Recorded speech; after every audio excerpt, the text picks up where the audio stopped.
بسم اللہ الرحمن الرحیم۔ ناظرین محترم، روزانہ کی بنیاد پر ہمارے آفیشیل یوٹیوب چینل مفتی محمد ادریس پر ایک مختصر درس حدیث اپلوڈ ہوتا ہے۔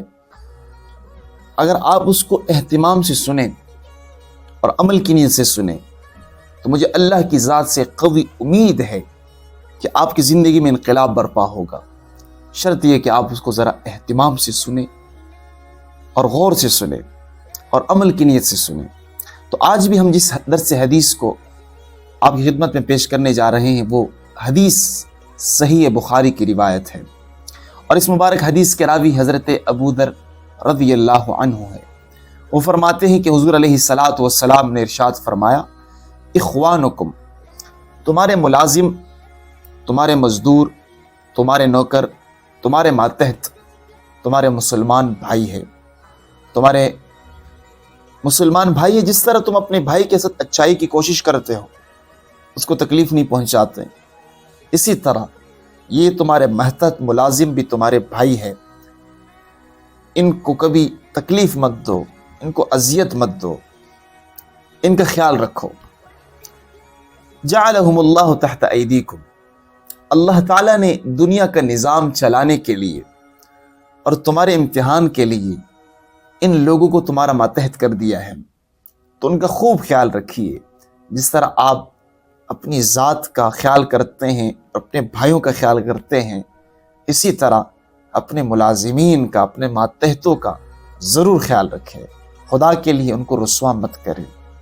آگے نبی علیہ الصلاۃ والسلام نے فرمایا، فمن جعل اللہ اخاہ تحت یدیہ، جس بھی مسلمان کے ماتحت کوئی آدمی کام کرے، کوئی ملازم ہو، کوئی نوکر ہو، فَلْيُطْعِمْهُ مِمَّا يَأْكُلُ، جو خود کھاتا ہے وہی اس کو کھلائے، وَلْيُلْبِسْهُ مِمَّا يَلْبَسُ، جو خود پہنتا ہے اپنے ملازم کو وہی پہنائے۔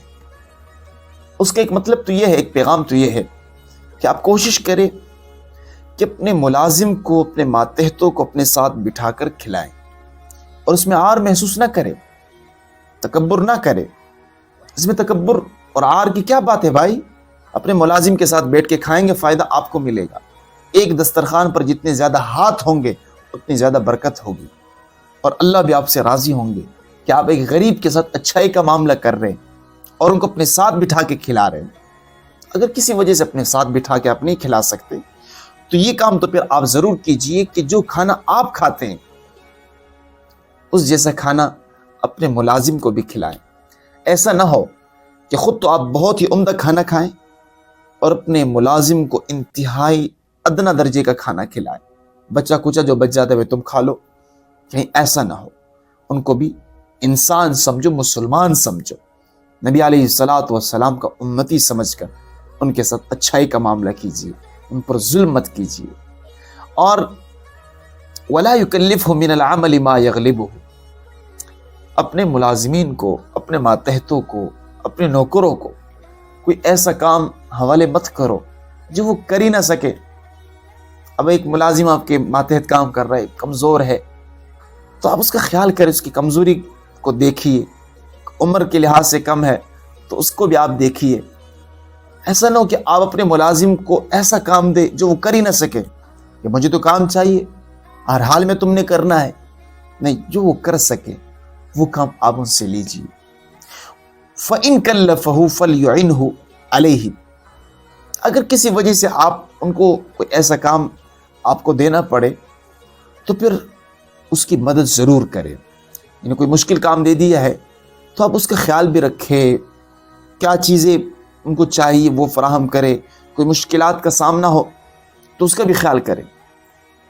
دوستو، اگر ہم اس حدیث پر عمل کریں گے تو خود ہماری زندگی میں اطمینان، سکون کی کیفیت پیدا ہوگی۔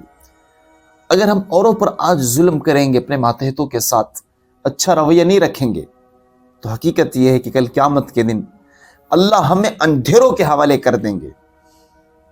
اہل ایمان کے ساتھ ایک نور ہوگا، وہ اس نور کی روشنی میں جنت تک پہنچیں گے۔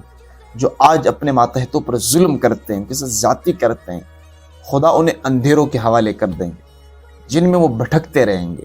اس لیے آج کوشش کیجیے کہ اپنے ماتحتوں کی غلطیوں سے درگزر کیجیے، چشم پوشی کیجئے، ان کو معاف کیجئے۔ دن میں 70 مرتبہ بھی اگر آپ معاف کر سکتے ہو تو کیجئے، معاف کیجئے۔ اللہ تعالیٰ تمہاری غلطیوں سے درگزر نہیں کرتے کیا؟ اور کریں گے انشاءاللہ، اللہ معاف فرمائیں گے آپ کو بھی، لیکن آپ اپنے ماتحتوں کو بھی تو معاف کریں، ان کو بھی تو چانس دے۔ اور اگر کبھی کوئی کام نہیں کر رہا تو یہ تنبیہ بھی ہو جائے، لیکن تعذیب نہ ہو، تنبیہ ہو، ہلکی سی کوئی سرزنش ہو جائے اور تھوڑی تنبیہ ہو جائے کہ بھائی مت کرو اس طرح۔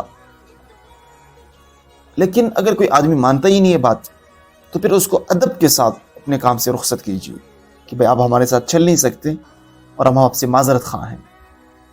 لیکن جب تک وہ کام کر سکتا ہے تو ان کو اپنے ساتھ چلائیے۔ اللہ تعالیٰ سے دلی دعا ہے کہ اللہ تعالیٰ ہمیں اپنے مسلمان بھائیوں کے ساتھ، اپنے ماتحتوں کے ساتھ، اپنے ملازمین کے ساتھ اچھا رویہ رکھنے کی توفیق عطا فرمائے۔ اللہ تعالیٰ ہمیں ہر قسم کے تکبر سے بچائے، ہر قسم کے ظلم و زیادتی سے محفوظ فرمائے۔ وآخر دعوانا ان الحمد للہ رب العالمین۔